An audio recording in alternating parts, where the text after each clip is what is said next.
What is up, guys? It's me, Zach Lee, back bringing you some more NBA news and updates. My God, the things that Stephen Curry just said in his interview with ESPN. Yo, we gotta talk about a lot of what Stephen Curry just had to say. But before we do that, you guys know the drill. If you're coming in, go ahead and destroy that like button, as it does help the channel grow. Let's see if we can get this video to over 3,000 likes. I'll tell you guys what, 3,000 likes and I will do a live stream Q&A. Let's say I'll do it this upcoming Tuesday, answer you guys' questions. So let's get this video to over 3,000 likes if you want to see that. But that being said, now let's just jump straight into the video. Let's go. First up in the news. Last week on the channel, we talked about a conversation that Kevin Durant had with the Wall Street Journal, when we got quotes out of Kevin Durant saying that he left the Warriors for a couple of reasons. The first being that he didn't feel like he was ever fully accepted as part of the team, and the second being that he felt the Warriors reached their peak as a team, that the team's motion offense wasn't suited for the later round of the playoffs. Today though, we have to talk about Kevin Durant's now ex-teammate Stephen Curry, who in an interview with ESPN yesterday was asked to share his feelings on the things that Kevin Durant said, and this is how Stephen Curry responded. First up, here's what Stephen Curry had to say about Kevin Durant claiming that he never really fit in with the team. I mean, that's tough. There's so many narratives that go on, especially when you're at the top of the league. But at the end of the day, I think he knows, what we were about as teammates, what we were about as friends on and off the court, whatever he, needed to do to make that decision, and however he wants to explain that, that's what's going to happen. And now, here's what Stephen Curry had to say about Durant's comments on the Warriors' motion offense not working so well in the later rounds of the playoffs. Well, I don't even care what plays we ran. We won 2 championships. We talked a lot about it throughout the, the 3-year run.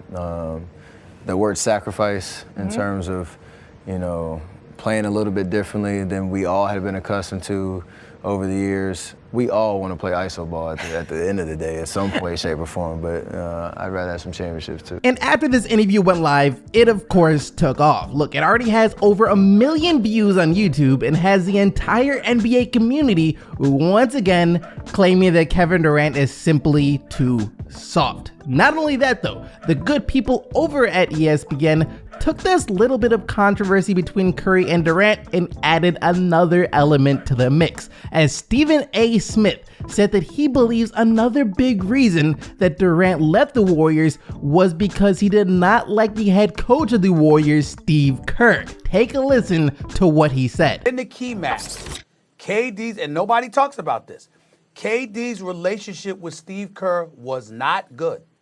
And I'm not saying that Steve Kerr did anything. I'm not saying that there was some fallout or anything that happened. From what I was told, KD was not feeling Steve Kerr at all. And to the point where that's why you saw Bob Myers around him. That's why you see his guy, Rich Kleiman, around him. That's why you saw other players. For some reason, the relationship that Steve Kerr, one of the nicest guys you could ever meet, obviously a champion personified, knows his basketball, qualified, Hall of Fame as far as I'm concerned with everything that he's accomplished, you would think that a great coach like Steve Kerr has proven to be would have cultivated a better relationship with Kevin Durant. He didn't pull that off. And that had something to do with Kevin Durant and the relationship with the team as a whole as well. So now that you guys have all of the facts and know everything that's been going down, I want to give you guys my take on this whole situation. I think it simply boils down to the fact that Kevin Durant didn't feel that the Warriors offense was fully utilizing how good of an offensive player that he is.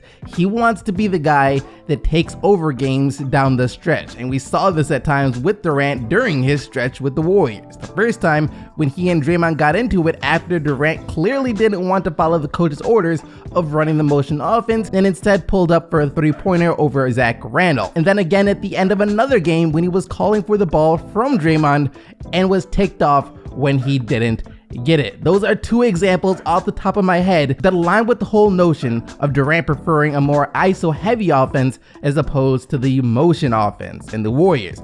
Already winning 3 championships in the past 5 years using that motion offense weren't going to drift away from it to accommodate Durant. However, for the people who might want even more evidence that Kevin Durant really just wants to play iso ball, you can take a look at the team he's on right now with the Brooklyn Nets. He and Kyrie Irving, two of the most ISO heavy and two of the best ISO players that the game has ever seen, just teamed up together in Brooklyn. Not only that, but they brought DeAndre Jordan along as well, another player who doesn't need the ball in his hands but can clean up on the offensive boards any shots that Kevin Durant and Kyrie Irving might miss. So you can see that they're clearly going to be trying to play a lot more isolation ball once Kevin Durant returns healthy for the Brooklyn Nets.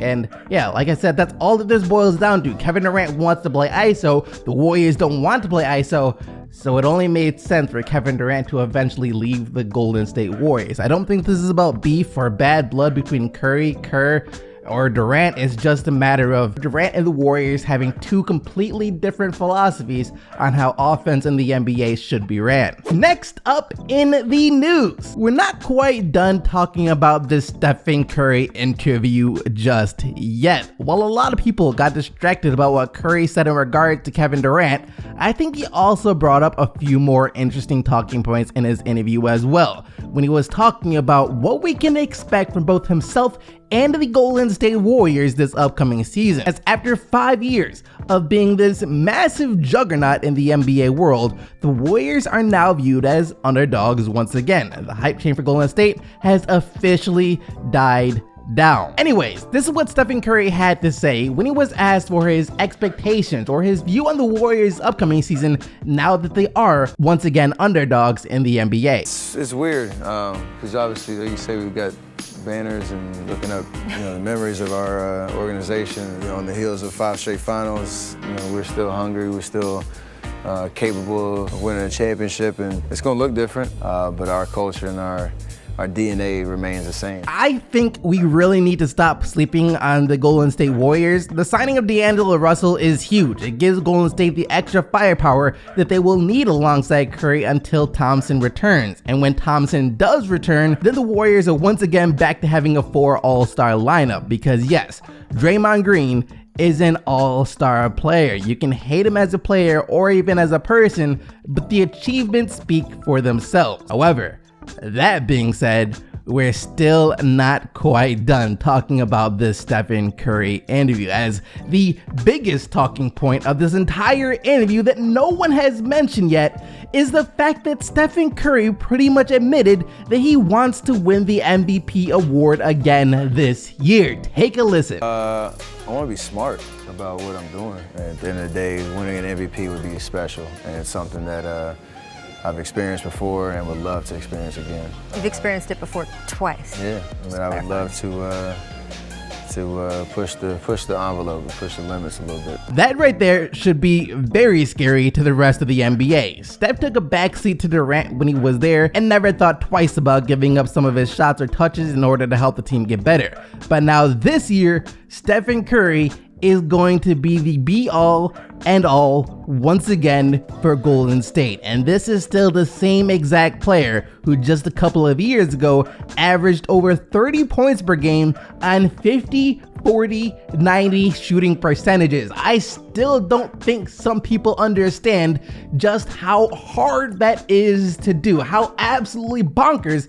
that he was able to average over 30 points per game while shooting 50% from the field, 40% from beyond the arc, and then 90% from the free throw line. And if he's looking to bring back that MVP level form, then yeah, the rest of the NBA had definitely better be worried about Stephen Curry, especially since if the Warriors finish with a top 1 or 2 seed in the Western Conference, then that's a great story to add to his MVP resume. It'll be like, yo, I went out there and proved that I'm still dominant. I'm still a top 3, top 5 player in the league, and I brought the Warriors to atop the Western Conference, atop the loaded Western Conference. The Warriors have the potential to do it. They can still finish as a top 1, 2, or 3 seed this year, and if that happens, then you can for sure expect Stephen Curry to be atop the MVP voting list. Now though, for what will actually be our final story of the day. Over the past couple of seasons since he's been in the league, Frank Ntilikina has always been a pretty interesting talking point for the Knicks, as with the hype around international players only growing more and more by the year, he was probably the biggest wildcard of the 2017 NBA draft. In saying that though, there was still a question as to whether or not the Knicks made the right choice by selecting such a young international player with the 8th overall pick instead of making a safer selecting by drafting, let's say, Dennis Smith Jr. Now, here we are, a couple of years later, and first off, Dennis Smith is indeed a member of the Knicks now, and Frank Ntilikina has been in the doghouse for just about the entirety of his first 2 years in the league, as he only appeared in 48 of the Knicks' 82 regular season games this past year. Now though, after a very promising showing during the FIBA World Cup this offseason where he averaged just under 9 points per game while shooting 57% from the field, a lot of people are starting to wonder if the Knicks will finally utilize him this upcoming season. And that includes one of his teammates during the French team's World Cup run, Evan Fournier, who has been a huge supporter of Frank Ntilikina as of late, as he showed us more support for his international teammate yesterday when he responded to a highlight clip of Ntilikina on Twitter saying, "The guy only needs a real opportunity." And I, for one, agree heavily with Evan Fournier here.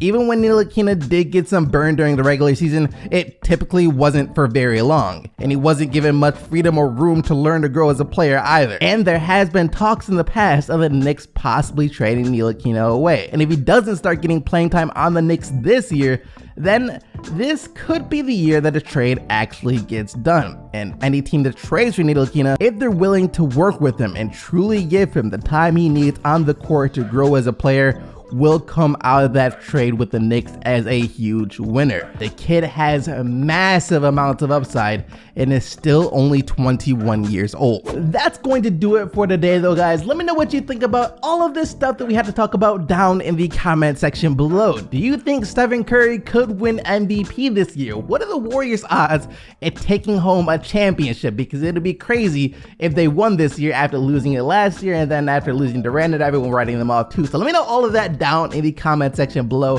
But that's gonna do it for today's video. Thank you so much for watching. You guys already know that you are the real MVPs, but with all of that being said, until next time, keep getting the buckets, Team STC, and I'm out of here.